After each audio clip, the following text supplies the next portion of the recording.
Hello and welcome to the Allison Supply Chains podcast. This is a very special episode in our interview series. And before we get started, if you like what you hear in this podcast, you should join over 15,000 other subscribers and read the Allison Supply Chains newsletter every month.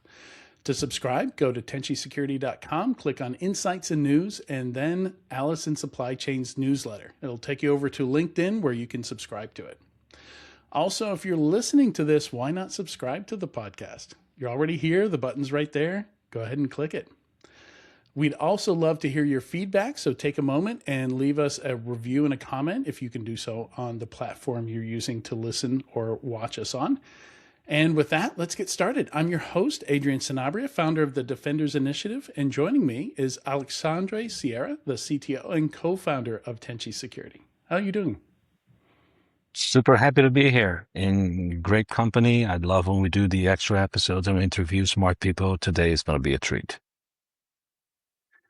I agree. This is the third of these that we've done that are kind of out of the monthly cadence where we bring on somebody to interview them. I think the first one was Alex Pinto. We went over the Verizon data breach report, and the second one we went over SOC 2s with AJ Yan. That was a very interesting one as well.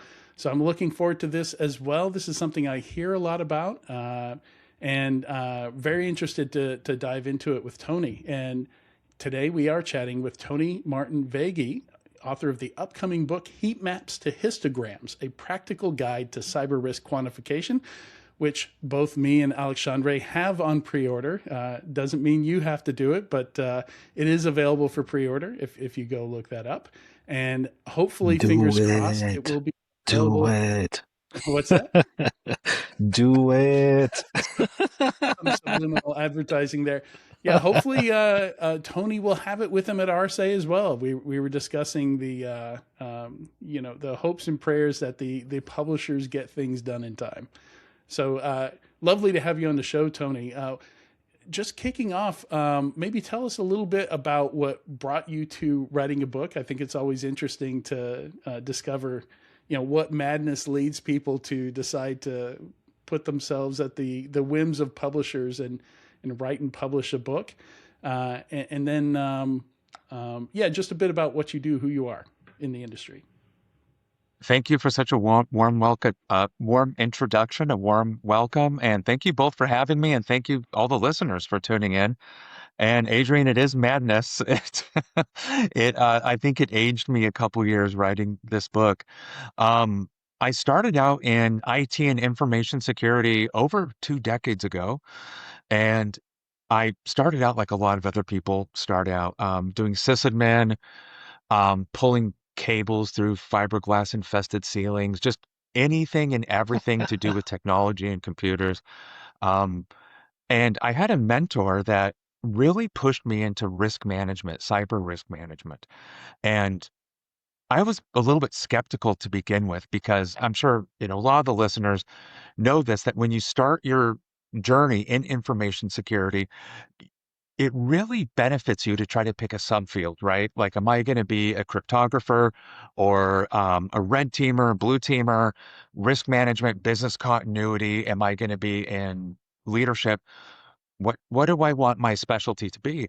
And I was trying to figure that out. I was in cryptography, and my mentor said, Tony, you really need to do risk management.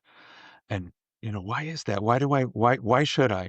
I have an economics degree, and That's why. That's why, because security isn't a technology problem, it's a problem of economics. And I truly do believe that. I was able to take a lot of the lessons and a lot of the math and a lot of the things that I learned in my economics degree and apply that directly to cyber risk management. The first time I saw the results of a risk assessment, I looked at that, a quantitative risk assessment. I thought, that is not that different from calculating a bond interest rate. It really isn't that different.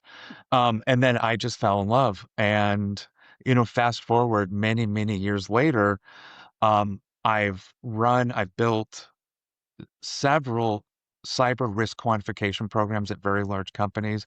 Most recently, I did that at Netflix. I was there for 6 years. I built their cyber risk quantification program from the ground up. When I first walked in, I'm sure this would be really familiar to both of you. The risk register, and I put that in air quotes, the risk register was just a list of worries or a list of findings that other people found that were color coded, that, is a very nice rainbow of colors. But somebody spent about 1 hour a quarter looking at it so that we could prove to the auditor that we did something. And leadership decided that wasn't good enough. They wanted to start having better, richer discussions around investments and return on investments and trade-offs, opportunity costs, stuff like that. So they brought me in to do cyber risk quantification to build the program out. And then, fast forward 6 years later, when I left, I counted, we completed, it was about 3,000 risk assessments with FAIR, which is a cyber risk quantification framework. And I just recently left. I left to write a book, to open up my own consulting firm, advisory, and just do the stuff I love doing, do more of it. And that's how I ended up to where I am today. Nice. Yeah, and often when I have conversations about risk with security leaders, they'll talk about all the things that they've done directly Mhm. to limit risk, and they'll talk about how many of the employees have Chromebooks, and just all the things they've done to limit attack surface. And this podcast focuses on third party risk management, and I study breaches. That's kind of my side hobby. Is I go and find details of breaches and how they happen, and down to what was the culture like, what were the processes like, what were the expectations versus the reality that hit. And I find in a lot of cases people don't think about, oh, what if CrowdStrike has a problem, or my payment provider has a problem. Like that tends to come out of left field at folks. So I wonder, like, at what point in your career did these supply chain disruptions and issues start popping up and start becoming top of mind, if they have at all? Definitely. I think that SolarWinds is probably the one Mm, phrase. If I could just boil it down to one word or one phrase, that's the number one thing that comes to mind that I think changed everything for me, at least with the supply chain. Um, Up to that point, we really, you know, I think that a lot of people knew that that was possible, but just regular people in information security, that wasn't top of mind, that wasn't on the radar. It wasn't necessarily something that we thought that we needed to go out and gather metrics and price out supply chain disruption like that. And then another parallel to that would be the Colonial Pipeline ransomware incident. mm, Up to that point, most of us, just us normies in information security, we didn't think that that type of ransomware disruption was possible in OT. I think that red teamers knew it was possible, but most of us didn't. And I think that that started to change things. And those things, and then a lot of other incidents that we've seen in recent years, I think it's starting to turn the tide of our field, of our profession, of all of us wanting better ways to measure these things, better metrics, better measurement, better risk management practices. And I think that more importantly, our leadership is demanding it, and regulators are starting to demand it too. So I think that the tide is turning. yeah. Interesting. And what Yeah. if you could summarize maybe what cyber risk quantification is, how it works, and you've mentioned FAIR, so I think that's a good segue into this. Like, why do you hate heat maps? Did heat maps torture you as a child? Like, what happened? I know. No, I know. Show seriously us where the though. grass hurt you. I'm Heat maps hurt me. I'm hurt. um, so I brought a prop. I have props here. I hope you don't mind. So Oh, for nice. the Let's the do it. viewers, if you're I, not I, familiar what a heat map is, it looks I like brought this as this. well. It's just it's just red, yellow, green. It's a red, yellow, green grid. And what you do is, okay, what's data breach? You find high for likelihood. I think it's going to happen quite often. And then you find high impact. and then you draw your fingers and where they meet, okay, that's high risk. And that's basically what a heat map is. And I will tell you why I don't like heat maps. And I'm going to tell you by telling a story. I'm a hot sauce connoisseur. I love it. The spicier the better. I like it when my face melts. And if you look at the way we label hot sauces, it's very much that it's almost the same way we measure cybersecurity risk. So you can actually measure hot sauce numerically. They're called Scoville heat units, um, SHUs. And mild hot sauce is about 100 to 500 Scoville heat units. Now, on the extreme side, that's 1 million Scoville heat units. So if you can imagine between 100 and 1 million, how in the world do you bucket that into three categories, mild, medium, and hot, and have any idea, have any chance that you're going to know what you're getting when you buy the hot sauce bottle? And I'm sure And we know it everybody doesn't has work because if you've experiences. ever been to a Thai restaurant and they Mhm. ask you how hot, like I'll get 4 out of 5 and it's a zero for me, Oh, right? it's a zero. Yeah. Yeah, it's a zero for me. I'm like, did I get the wrong? Is yours spicy? Did you get mine? Like we ordered similar things. Did it get mixed up? But it fails every time. That kind of Yeah. like 0 to 5. How spicy do you want it? Because they're like, there's a bunch of white people in here. We don't want to get sued. We don't want dishes coming back to the kitchen.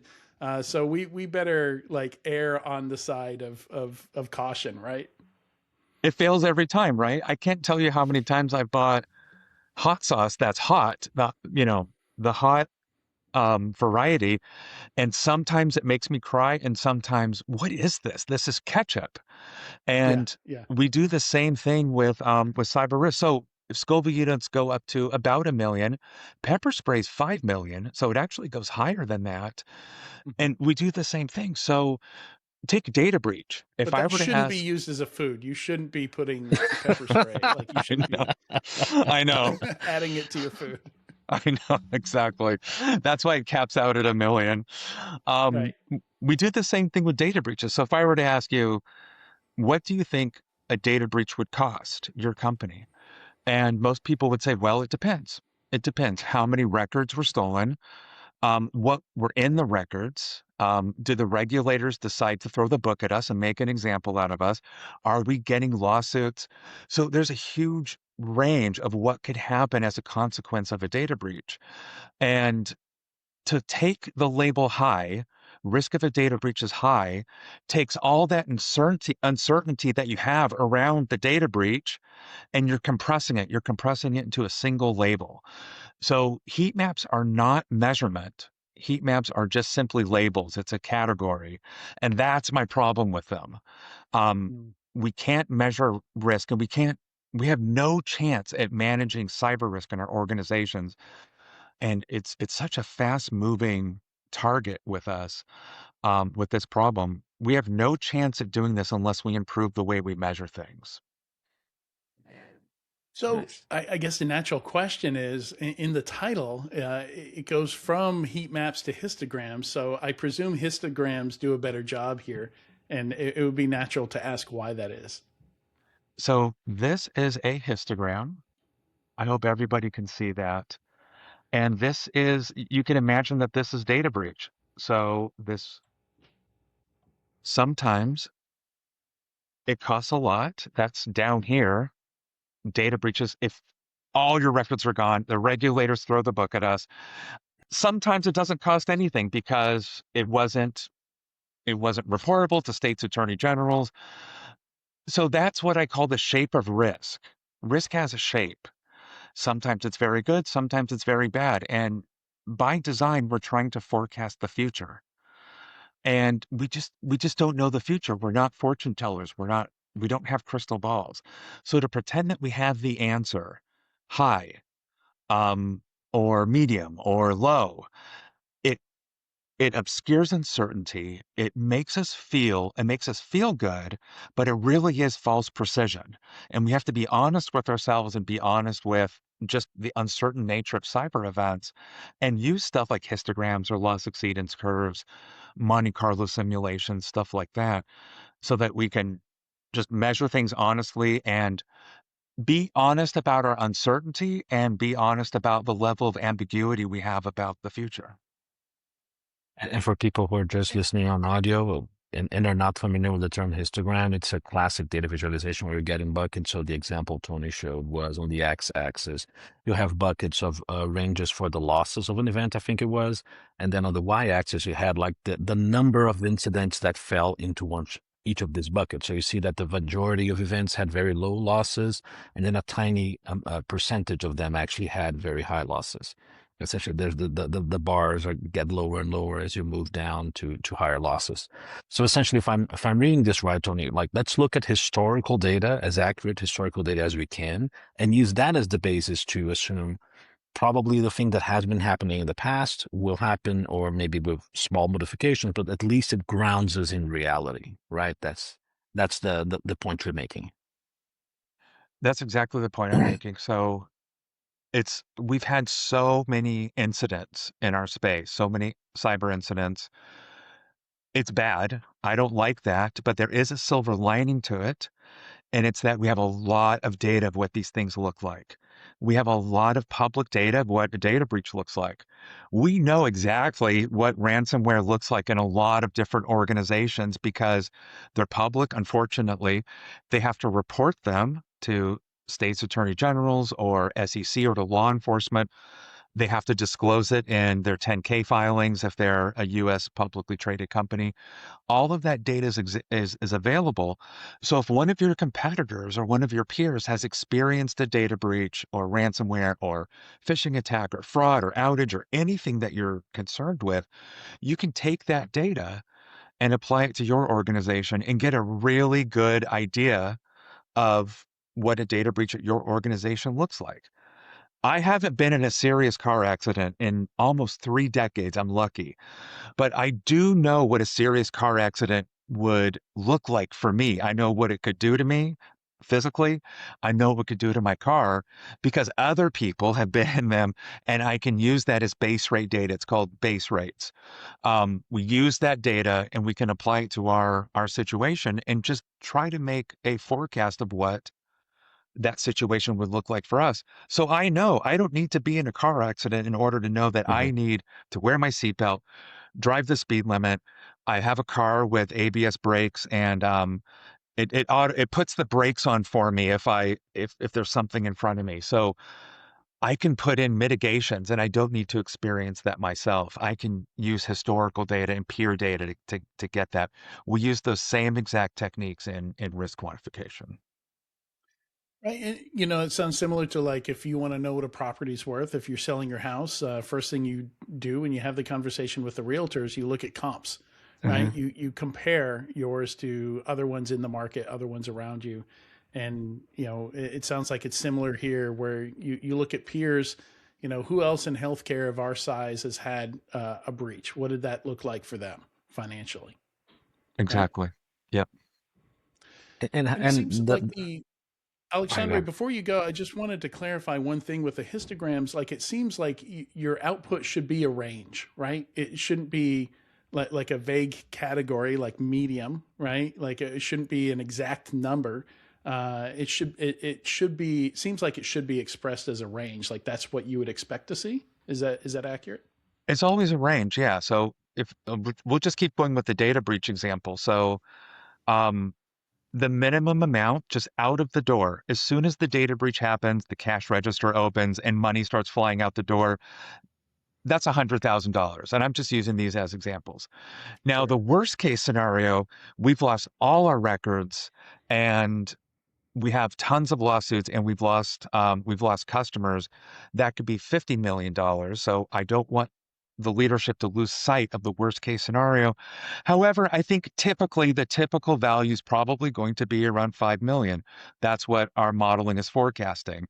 And what I just said, that's the exact conversation that I'm hoping to have with leadership and executives, that we want to manage toward the typical value, 5 million, keeping in mind worst case scenario, it's probably not going to happen. It's a tail risk. It could be up to 50 million. So what are we going to do about that? Let's invest in security investments. Let's invest in controls for that 5 million. Let's buy cyber insurance and make sure we have cash reserves for that 50. And that's Adrian, that's the range that you just mentioned. This episode is brought to you by Zanshin, the innovative SaaS solution for third-party cyber risk management that's disrupting the market with a cooperative, continuous, and comprehensive approach. Zanshin is the first product to allow first parties to gain true visibility into their third parties in a non-intrusive way. Gain a deep understanding of how secure your third parties are in key areas like cloud security, endpoint security, identity and access management, and at-risk encryption. Visit Tenchi at tenchisecurity.com to schedule a demo or free trial and see for yourself how enterprise customers are able to reduce third-party risk by 80% or more in just a few weeks. Right, excellent. Sorry, Alexandre, back to you. No, that was a great question. So how much does FAIR inform how to use the existing data to do that? Because I remember FAIR has the kind of it structures the what you should the name is escaping me. It has the ontology, right? Or how you break down the different impacts and the probabilities and how you combine them using Monte Carlo. But it's not prescriptive, because for each analysis you're doing, you're probably going to have to find different data sources or combine some of the things. So how much of this is science? How much of this is art? Like, how much of this is repeatable? If you have different, like if you assessed one problem and I assessed the same problem without looking at your assessment, how likely would it be that we would reach similar conclusions? And how companies that don't have a resident economist working in cybersecurity actually pull that off, right? Which I feel, to be frank, is the larger barrier. Like the examples I've seen of people trying to implement cyber risk quantification, it got down to the qualifications and the available time of people involved. And I want to talk about availability of data later and quality of data, but let's start with that. So FAIR, at its base, at its core, is just actuarial techniques applied to cybersecurity. That's all it is. It's not anything special or proprietary or mystical. I've heard people call it voodoo math. It's none of the above. It's just insurance. That's all it is. It's just actuarial techniques. So with that as a baseline understanding, FAIR is made up of two components. Risk is calculated by figuring out how frequently a bad event happens. That's the first thing. And then over here is, if and when it does happen, how much does it cost? How much does it hurt? So you have the frequency of a data breach, and then how much a data breach costs. And then you calculate those together, and then you come up with an annualized loss. And the reason why we annualize things is that's what accountants use. That's the language of business, CFOs. Everything's annualized. It enables us to compare apples and oranges, enables us to compare risks that happen at vastly different frequencies. And we can do that. Now we have a common denominator. Now from there, how do you do it? How do you gather your data? So just keep going with that. So with frequency, we need to measure, we need to figure out how often we think data breach is going to happen. And there's a few things we can do. We look at ourselves. Well, how often have we had one? We can look at our peers and our competitors, people with a similar technology stack, people with a similar geographic footprint or employee size. Once we've figured that out, now we look at the magnitude. And that used to be really hard a decade ago when I first started out my FAIR journey. How do you figure out how much this stuff costs? Now it's very easy because we have a lot of laws and regulations now that make this kind of disclosure, public disclosure, mandatory. We have cyber insurance claims data now. We didn't have that before, where insurance companies have actually anonymized the cost of some of these incidents and made it publicly available to us for free. And AI can find all this stuff for you. You have to double check, of course, the usual disclaimers that apply to this, but you can go through and ask AI to do all of this research for both the frequency and the magnitude side. So I know it might feel like you need a degree in economics or a degree in actuarial science, and I won't sugarcoat it. You do need a lot of you do need to read a lot. You do need to figure this out. It's a craft and a skill that's completely different from the way that we've all traditionally learned risk management.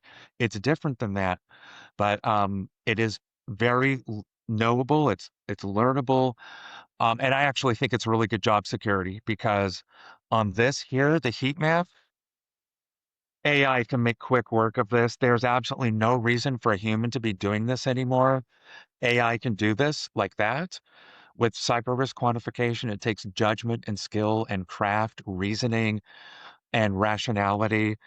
Machines won't be able to do that. So I think that if the listeners, if you're interested in job security, I think this is a really good place to put your resources, your effort and energy into. Very nice. And then very quickly to the data quality that you mentioned. So you kind of answered my question already. So because the thing I'm always concerned about, you talked about absolutely how qualitative risk analysis. There's a illusion of precision there. The data that we do have access to is very biased, right? So it's biased towards public companies because they have like SEC filing requirements, or companies that buy cyber insurance, which again skew to larger customers. And when we think about third-party cyber risk management, sometimes, and like most of the vendors, even large enterprises have to assess, will be medium-sized companies, sometimes even small companies, like a small law firm, a small accounting firm. I was talking to a vendor the other day for that worked with large telcos and large banks, like printing your bank statements that they mail you. So it's a printing company. It's a small company. They might have a lot of capital in large machines, and paper goes boom, right? But they're not a large company that has to file if they have a breach. So how do you assess the coverage of the data, the quality of the data to the thing you're looking at? And make sure you're also not getting a false sense of precision. I think that's a great question because that's the pitfall that I think that a lot of quantitative risk analysts fall into, that they see data and they get excited to see quantitative data and just immediately trust it, and you can't. Um, as you mentioned, data is biased. It can have poor coverage. It could be not applicable to your risk analysis or your organization. People can use dubious methods to collect that data, which we see a lot with industry reports.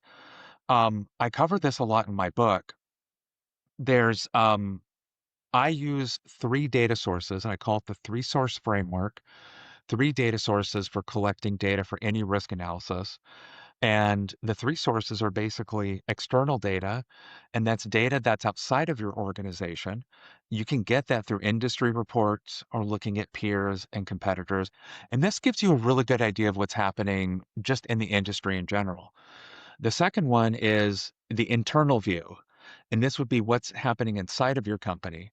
And this could be anything from audit reports to BCP scans, telemetry from scanning, your incident reports, really anything and everything that is collected internal to your company.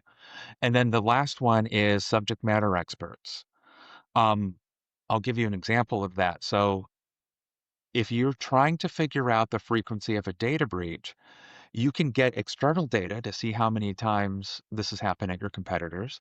You can look internally. We haven't had a data breach, but we have some audit findings, and that will help you adjust that number. But you always want to go to the expert and talk to them and ask them about that, because only the expert will know that the control that we think is working is actually not working, or the control that we think is deployed actually only has 80% coverage. Or the flip side to that coin is we expect data breach frequency to significantly reduce next year because we're rolling out phishing resistant multi-factor authentication fleet-wide, 100% coverage. So we would expect to be more resilient against data breaches, for example. Only humans will know that. So you really need to triangulate your three sources of data and come up with. So I'm not going to call it a right answer. I don't fall into that trap. It's false precision. I call it a less wrong answer. I love that. If you were to ask me, how long would it take for me to drive from San Francisco to Los Angeles? I'll never be right. I'll never be 100% Yeah. right, but I can give you a range that's going to be less wrong. And I can apply Mhm. more data to shrink that range down. We just want to be directionally right and get to better answers so we can make better decisions. Yeah. Yeah, it's a 1971 Ford Pinto. Like how does that factor Mhm. with 300,000 miles? Yes, exactly. You're not going to make it. Right. Right. And I asked that question, Tony, because I don't know if you probably remember this. Like the first time I met you was at B-Side San Francisco 2014, Hmm. 2015, where you were presenting lies, dim lies, and statistics, how to lie on statistics and InfoSec. Yeah. And it's a great talk. It holds up, and you've presented it elsewhere. So I don't know how many hundreds of times I've shared that talk with people in my life and in the industry in the past. I might have mentioned it in the podcast a couple of times because it goes to that. Like, and you're mentioning industry reports. There are some industry reports that that are talking about like averages for cost for record and the cost of breaches in a very unscientific manner. Um, and so to leave people something actionable and good data sources that you can mention, one I'm going to volunteer and get your thoughts on. If you have others, I'd be happy to hear. But like Scientia Institute has the Iris Retina report. They got a report that's just about the historical breaches of your particular vertical. Like if you're in finance, you're nonprofit, you're in retail, whatever it is, they can give you a lot of parameters that you can use for that sort of discussion. But maybe there are others you want to recommend. So for me as a risk analyst, the two gold standards, the first one is the Scientia report. This tells you for incidents that make it into the public record, what's the frequency and how much will it cost? What's the magnitude? And it's broken out by sector and by revenue band. And I can find out a lot about a company's risk exposure just by knowing your sector and your revenue band. I can get pretty good at it. And once you have that, once you've identified your sector, your revenue band, you've gone through the Scientia report, you figured out how much these things cost and what the frequency is, now you flip over to the Verizon Data Breach Investigations report. And the of the frequency of incidents that make it into the public record, let's start slicing and dicing it to phishing and data breach and outages, ransomware. um, what are the methods and vectors that the attackers use? You can start to drill down and get really good details, really good resolution into how some of these happen. Just using those two reports alone, I think you can do 2 years worth of cybersecurity department planning, your security department. You can plan 2 years worth of projects just based on that. You don't even need to break out FAIR or risk quantification or anything like that. You don't even need to do that. Just stick with those two reports. Um, and then later on, start doing risk quantification. But what I just outlined is an upgrade in thinking from the traditional heat map. Instead of using those two reports, people would get in a room and just play pick a color. They really would. I've been in those meetings. They play pick a color. I think this is red. That's yellow. No, I disagree. Fine, let's change it to green. And that's what people do. And it drives me crazy because the data's at our fingertips. We have this. We just have to use it and upgrade our thinking. I've had a VP hand me a specific 6-digit hex code to use for critical. It was blue. We jokingly called it non-threatening blue after that moment, and that we did roll up under finance at that time. So I don't know if that adds any color to the story, but Eh, It's bluer than the other blue, which means we need to mitigate it first. right, yeah, that's yeah. So something I wanted to ask here, and maybe it's kind of a nothing burger, but just observing that the way breaches have happened, Alexandre mentioned cost per record, right? There was a time when all breaches were data breaches. And it was records being stolen, payment accounts, PII, sold for identity theft and abusing people's credit card accounts and things like that. But now we have, incidents have kind of expanded. Threat actors realize, if we shut down operations, maybe our chances of getting someone to pay an extortion or a ransom amount increase. So now days of downtime, is maybe something we're looking at. Or in the case of BEC or some of these crypto exchanges, direct theft of money.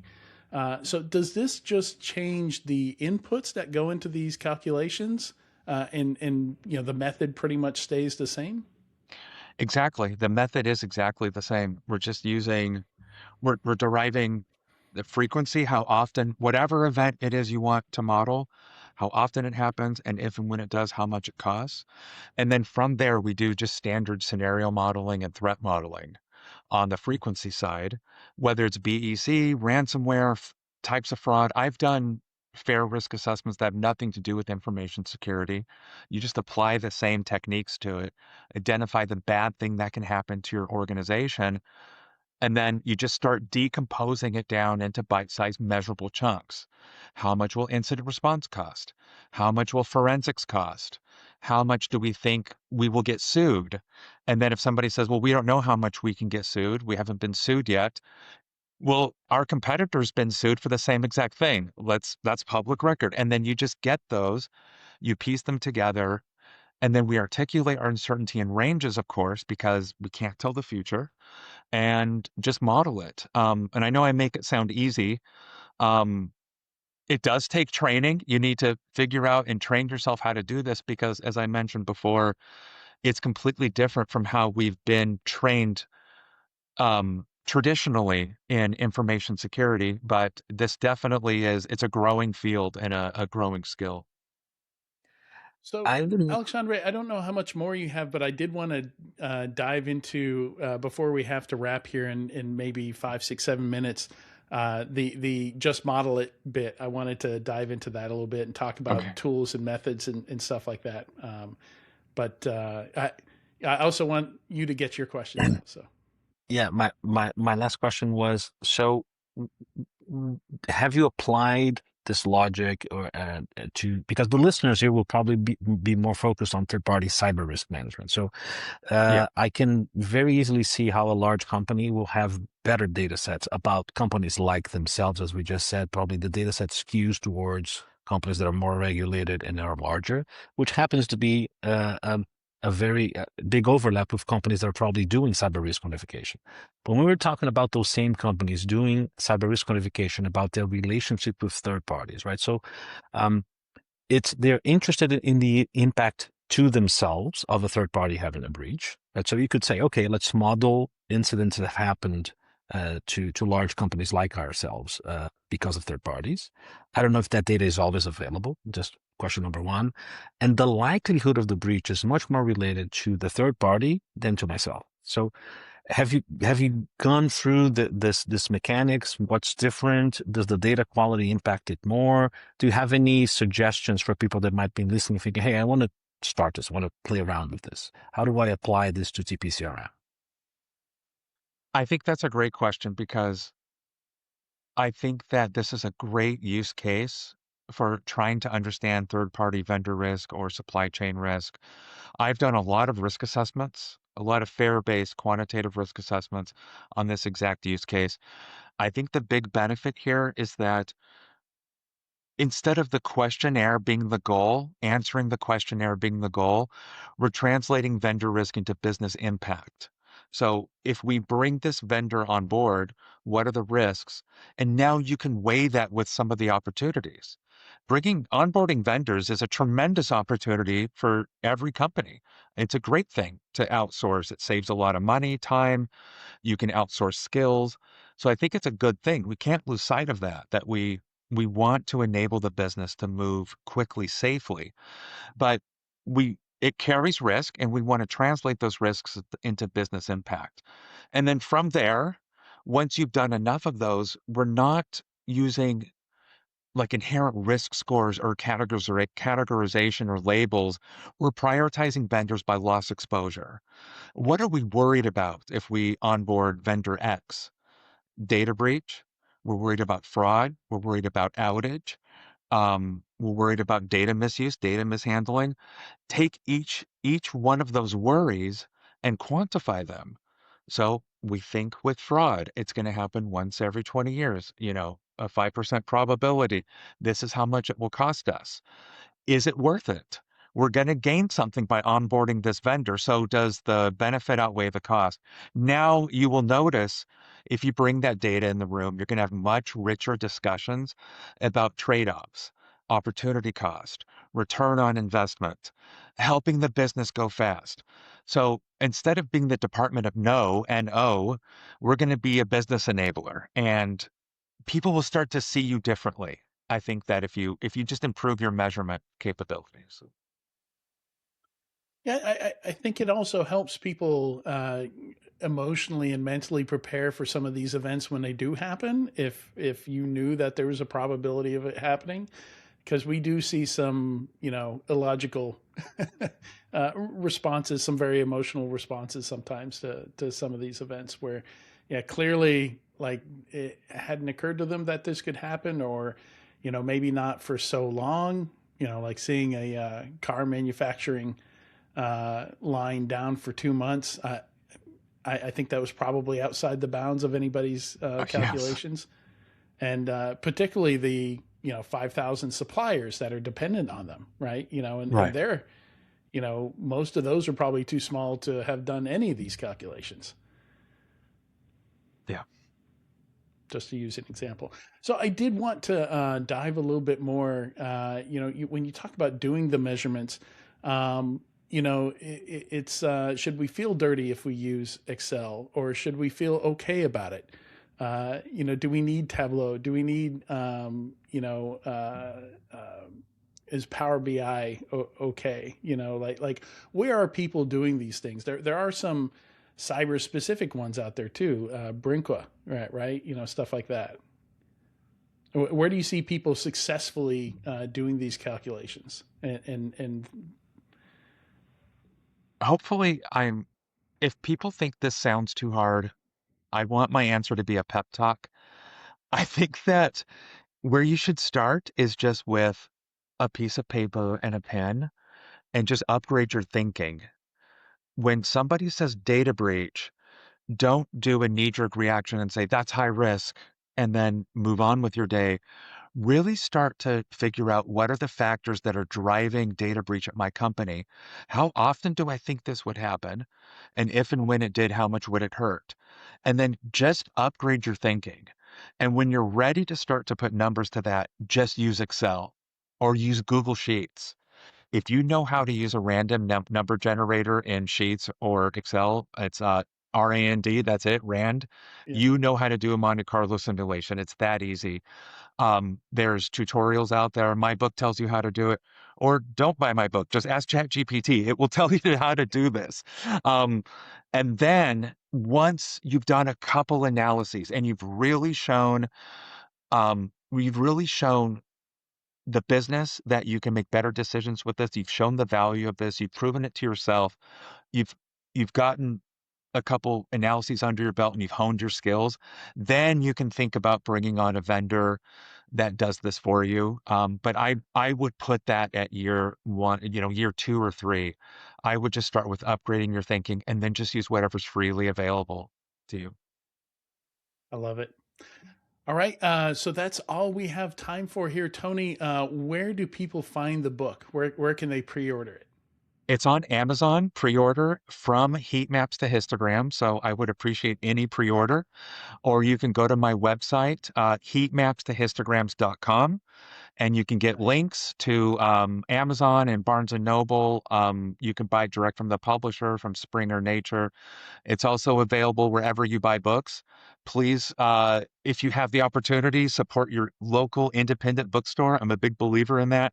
So you can go to your local bookseller, local independent bookseller, and pre-order it from them, which I would encourage everyone to do if they have that ability.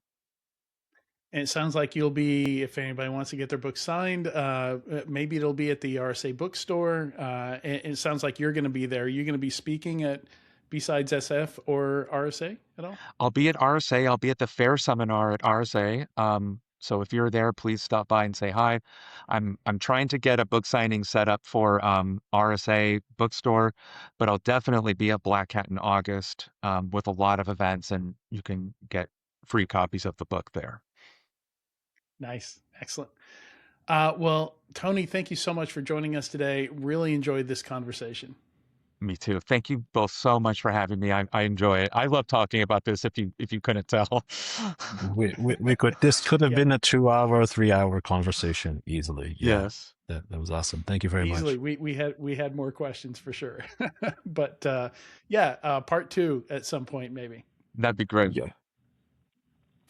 All right, Alexandre, thank you again for having the idea to have this and helping finding Tony, helping get this set up.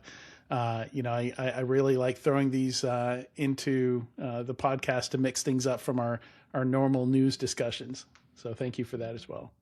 All right, if you liked what you heard and you're on a platform where you can like, subscribe, or leave a comment, please do so. We'd love to get your feedback. Stay safe and stay vigilant. We'll see you again for the February 2026 episode in a few weeks.